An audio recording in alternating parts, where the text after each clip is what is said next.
Welcome to Stories for Wonderful Children, the podcast where I share the recordings of the bedtime stories I've told my children over the years. I'm Dan Winella, your host and storyteller. I told tonight's story on our last night in Scotland, and so Winella was also preparing to have one last adventure at an aquarium before she departed for home. I hope you enjoy the story.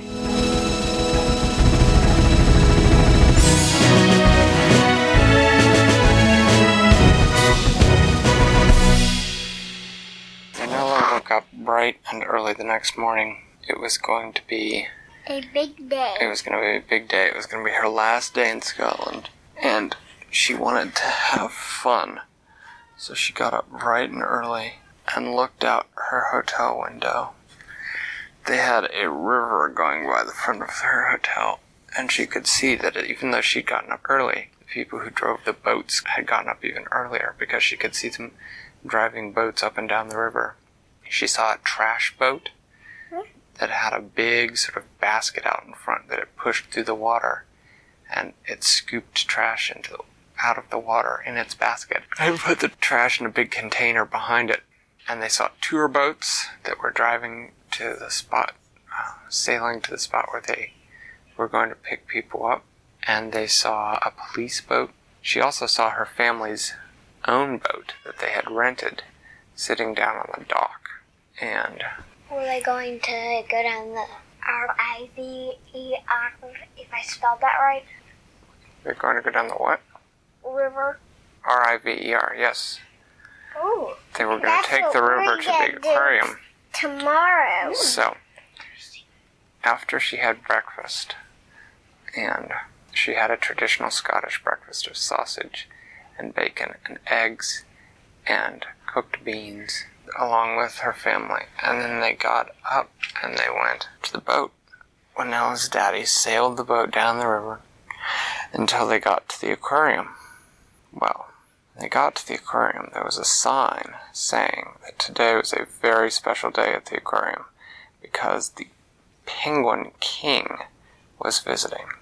And part of the reason why he was visiting is he was trying to decide whether he was going to let his penguin subjects come live in the aquarium. And so they were putting on an extra special show for him at the aquarium to try to convince him that it was a good place for penguins to live. So they went in, they bought their tickets, and the first thing they saw was an enormous tank of water that had some tuna fish in it. Now, Winella was used to seeing her tuna fish in little cans that she got out when she made tuna fish sandwiches for Flibbertigibbet. But these were tuna fish, the real thing, when the meat was still part of a fish, and they were huge. She was shocked. Tuna fish were this long. From this hand to this hand, that's how long the fish were. And they were fast. They swam around really quickly. Now, Winella only had 3 pictures left on the camera that Flibbertigibbet had asked her to use for him. But she was sure that one of the things Flibbertigibbet would want to see, because he loved a tuna fish so much, was that he would like to see a real tuna. So she backed up until she could get a good picture of the aquarium, and then just as one of the biggest tuna swam right by the aquarium window, she snapped the picture. When she looked, she saw that she had gotten a beautiful shot tuna. And then they walked on through the aquarium, and they came to a big tank where there were ladies who were diving for pearls. It's a deep, deep, deep tank, but they weren't using any sort of breathing equipment. They would just come up to the surface, and they would take a deep breath, and they would hold their breath, and they'd swim all the way down, down, down, down, down, down, down, down, down, and they would pick oysters up off the bottom of the tank, and you could pay them, and they would give you the oyster, and then you could take it over and get it opened, and all the oysters had a pearl inside them, because they had put a little grain of sand inside to make the pearl get started, because that's what starts a pearl. There was someone there who told Winella all about this. A pearl is something that an oyster makes when a little bit of sand gets inside it. It puts the pearl coating on it to keep the sand from being irritating to the oyster. It puts that pearl coating on it. And so they'd artificially put a little piece of sand inside the oyster to get it to to get it to grow pearls. So Winella and Wally each thought about it. They had both been given a little money to get souvenirs by their parents, and Wally decided that he wanted to spend his souvenir money on a pearl oyster. And Winella didn't want to spend her money, but she was going to watch Wally do it. And so Wally paid his money, and one of the ladies went down to the bottom of the tank, and Wally watched her, and watched her look around at the bottom of the tank, and he was saying, "Oh, pick that one. No, wait, pick. Oh, there, yeah, pick that one." And she picked an extra big one from underneath some sort of plants where the other pearl divers hadn't seen it. And so she picked it out, and she brought it up to the surface, and she handed it to Wally. He had to take it in 2 hands because it was a big oyster. Then Wally took it over to the people, who opened up the oyster to see if there was pearls inside, and there was a pearl inside. It's a big pearl. It's about that big. This big. About that big. And Winella said, "Ooh," and she decided that, you know what, she bet that Flippity Gibbet would like to have pearls in his crown. Maybe she should take a picture of the pearl. And so she did. Maybe she should get a pearl for him. Well, but she decided just to take a picture because she figured he could buy his own pearls if he decided that's what he wanted for his crown. They walked on a little further. They came to a big crowd, and the crowd was all standing around looking at a very large penguin that was walking through the penguin exhibit, sort of looking this way and that, and he had a little sort of crown made out of seaweed on the top of his head. Winella realized that this must be the Penguin King, and the Penguin King was making a sort of noise, and so Winella knew he must be upset about something. But the people in the aquarium, none of them spoke penguin, so they weren't sure what had him so upset.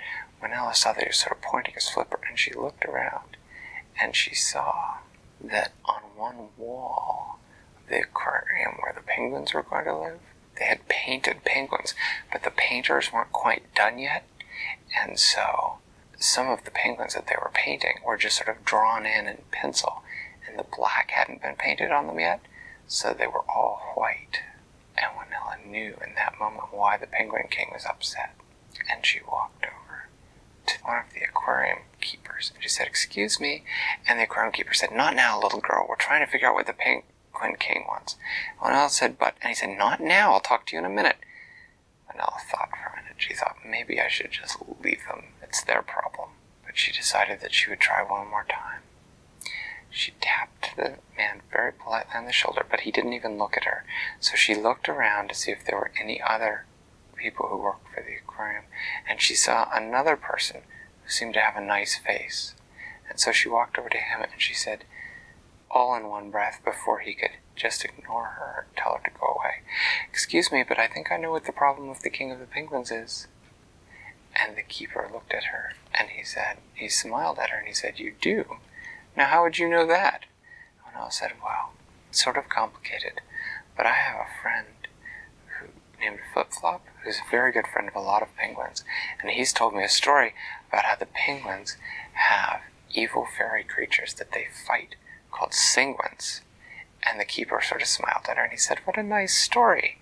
And Winella said, "Well, penguins hate sanguines, and sanguines, you see, look just like penguins, but they're all white." And as she said it, she pointed at the unfinished painting. The keeper looked at where she was pointing, and his mouth dropped open as he realized what she was saying. He went over and whispered to another keeper, who went over and whispered to 2 of the aquarium officials who were listening to the King of the Penguins, trying to figure out what the problem was. And when they heard, they immediately ran and got some paintbrushes, and they started to paint in the black where it was supposed to be on the penguin pictures. And the Penguin King started nodding, and then he looked at Winella, and he winked one eye. And she smiled at him and walked over, and he put his flipper around her, and she knew then what she was going to use her last picture on. So she said, "Quick, Wally." She gave Wally the camera, and Wally took a picture of her standing there next to the King of the Penguins with his seaweed crown on and his flipper around her. And then her parents said that it was time to go because they had to get to sleep, because the next day was the day they were going to fly home. And Winella was a little eager to get home because she wanted to give the camera to Flippertigibbet and see what he would do with all the pictures she had taken. Thanks for listening to Stories for Wonderful Children. I created today's story, but questions and witty commentary were supplied by my children. The music was created by Brandon Thompson. Your reviews and personal recommendations are the main way that new listeners find the show, so thank you for spreading the word. I'd love to hear your feedback, so feel free to get in touch via email or social media, which are listed in the show notes. Until next time, I'm Dan Wendelin, reminding you to tell someone you love a story.